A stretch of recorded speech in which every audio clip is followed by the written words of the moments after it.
Hi, this is Toni Wade, the Compassionate Investor, and you've heard me talk about the variety of niches that I have done over the years. And a lot of that has been created as a result of being in St. Louis, finding out what the niches are that are needed in the area and sort of building from there. So, what we're going to focus on in the next few segments is talking specifically about working with veterans, working with those coming out of incarceration, and working with those with disabilities. So, go ahead and grab your pen, get a piece of paper, and I'll be back in just a moment.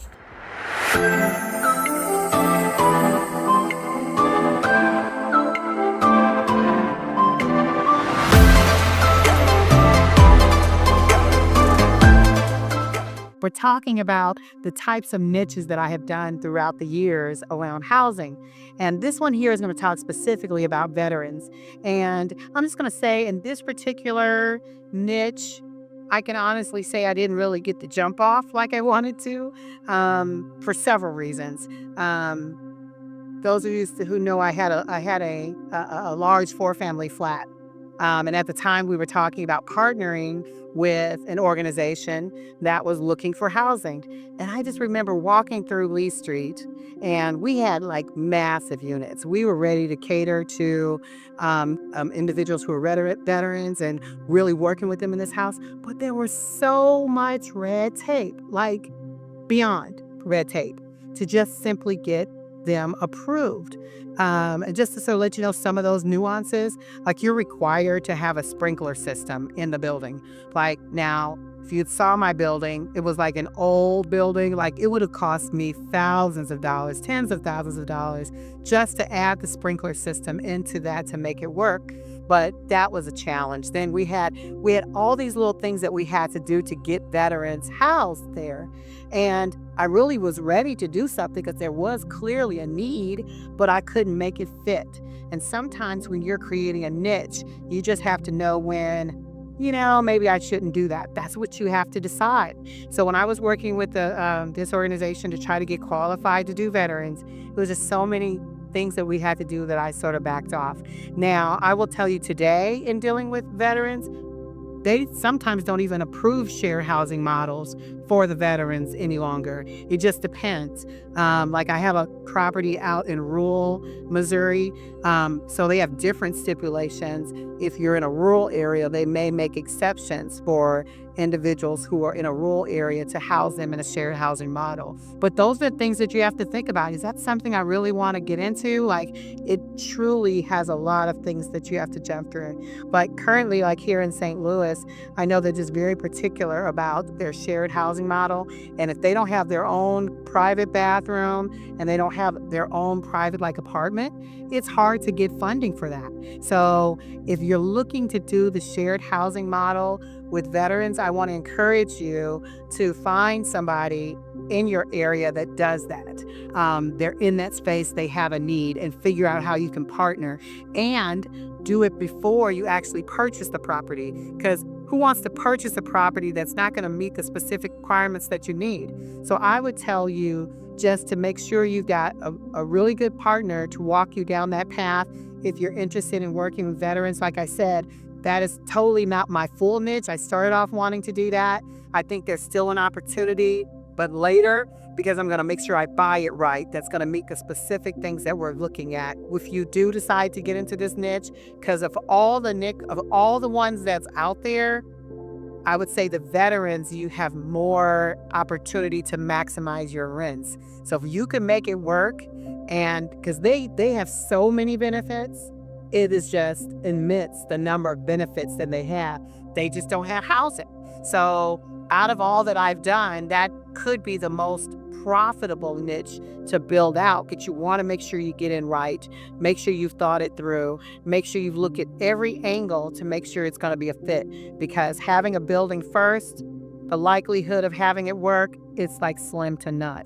So definitely create those partnerships if you're looking at this particular model to work with. And let me add, I forgot, not only is it good as far as maximizing your rents, but the services that you can offer, like you could create a comprehensive program for veterans when you buy the right property, because there's endless resources they've got available to them.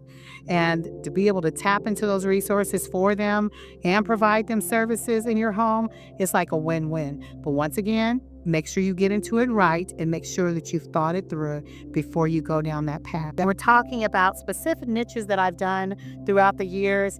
And as we're standing here in front of the Soldiers Memorial, standing in front of soldiers, we just talked about veterans, but there's another niche that really takes to my heart. And, and I will just say this too, this is the one that I built a lot of what I've done off of. And that's working with individuals who want to stay in recovery. Now, when you're dealing with addiction, now, I've never dealt with addiction before other than, and I don't even want to like minimize it this way, but I was addicted to peppermints. I know you're like, what, Tony? Like, no, sugar is an addiction, clearly. And I was eating so many peppermints, it was ridiculous. But I couldn't even imagine what an individual who is dealing with addiction goes through. And as I was working with the population, I realized that they actually physically are in pain when they don't have what they need. That's why the way in which they structure their programming is critical to their success in staying in recovery. So you find there are some homes that actually allow for them to be able to use at their location because you're sort of giving them almost like micro doses of what they need until they can wean themselves fully off.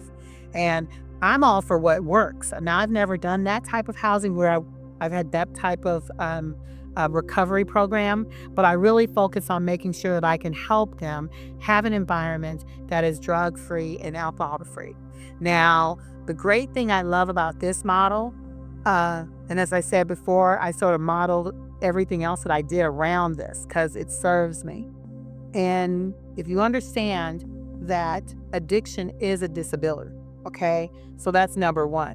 So when you're dealing with an addiction and you're dealing with a disability, there's certain things that you cannot be prevented from doing because then it's considered a violation of the Disabilities Act. So that's why I loved this particular model a lot, because when you're dealing with housing and you're dealing with helping people stay in recovery, you also want to make sure that because of their experiences, you're not penalized for that effort. And I'm going to give you a perfect example of how this serves you really well.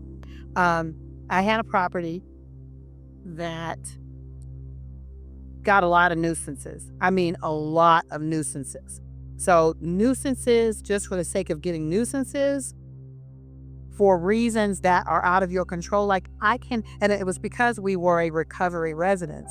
Individuals who are dealing with addiction, they overdose. They do things that cause an ambulance, we call it, to the home. But when that happens, the powers that be determine that that's a nuisance because it's in their control. That's the argument that's being given when you are dealing with a property that gets a lot of nuisance calls. So my savior in that arena, because at the end of the day, you're providing a service. You're providing a program to help individuals who can stay in recovery. And to go against that or to take away from that is a violation of the Disabilities Act. So when you know that, then you can go into this with knowledge that will help you educate those who are trying to say that you're a nuisance, and you turn it around and show them, these are the services that you offer. You're providing a service to individuals to stay in recovery. You're also making sure that everything will be successful for them in your program. Now, when this happened, this was before I knew, because remember I told you I had a lot of lessons learned. I didn't know that you had to go to a different department to get approved for this type of housing. So, lesson learned, I found out I went to that particular inspector. I said, this is a recovery program, and he was able to certify all my buildings for recovery, because that was what we were providing. We were providing a service to help people stay drug-free, alcohol-free, and when those nuisance things pop up, you don't have those issues. So that's why I really loved this particular niche, because it gave me the opportunity to create a program to help people who wanted to stay in recovery and make sure we could not have the threat of being shut down or our doors closed because we had that issue. Now, another thing that it allows, because some cities, some states have certain requirements around how many people you can have in a home. Well, some recovery programs have like 8 people in the home. Well, when you get that certification and they've come through and then stamped your home as inspected by that particular inspector, now how many people can you have in your home? You can have as many as they deem that you can have. And in that case, I think we had 8. So it allows for you to be able to have more individuals that you can help. It allows for you to be able to maximize your rents so that you're collecting what is needed to not only cover your cost and make profit, but also to give services to those who need it. Because once again, we're here to create services. We're here to create a program. That's why it's transitional housing. We're helping people transition from where they are into where they want to go. And this was one of my favorite models in doing that. And as a matter of fact, I was able to build on it just from doing those things.